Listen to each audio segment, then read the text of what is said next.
I've been asked that question a number of times. Why bother? Why am I in the race? And I think, well, here's an interesting fact. In the typical midterm elections, the typical voter turnout is 40% of eligible voters. 40%. Even in the presidential races, it's likely to be 50-55%. Most people who are eligible don't vote for a lot of. I grew up in Chicago, and in Chicago, everyone I knew was a Democrat, and I started as a Democrat, and it's been sort of a painful transition because I'm one of those people that hoped Bill Clinton would be he claimed to be the new Democrat, but when the dust settled, he was suspiciously like the old Republicans. And I started looking around, and in Missouri there was the Progressive Party, which was allied to the Green Party.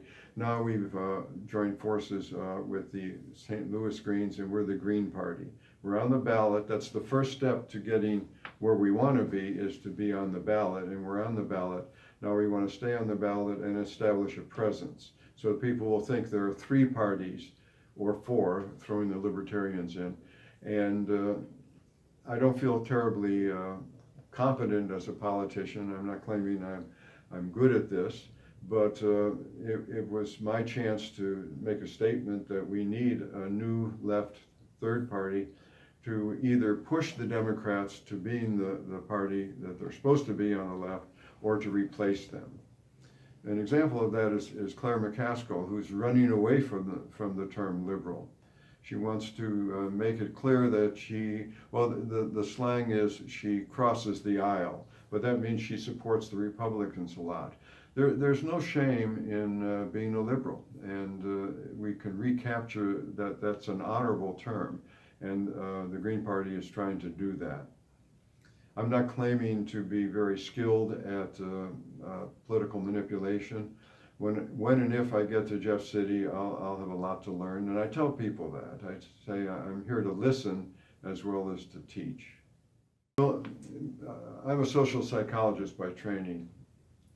I got my master's and bachelor's. I got my bachelor's degree from Loyola University in Chicago, and I got my master's and PhD from Southern Illinois University. As you can imagine, I spent most of my life in Illinois, and I came to Columbia to retire. And it's a great place to retire. It's not too expensive, not too hot, not too cold. It's a university town, got a lot of stimulation, and so I've enjoyed Columbia. And I look forward to maybe giving something back to Columbia in terms of opening up some doors to alternative ways of looking at things that neither the Democrats nor the Republicans are good at expressing.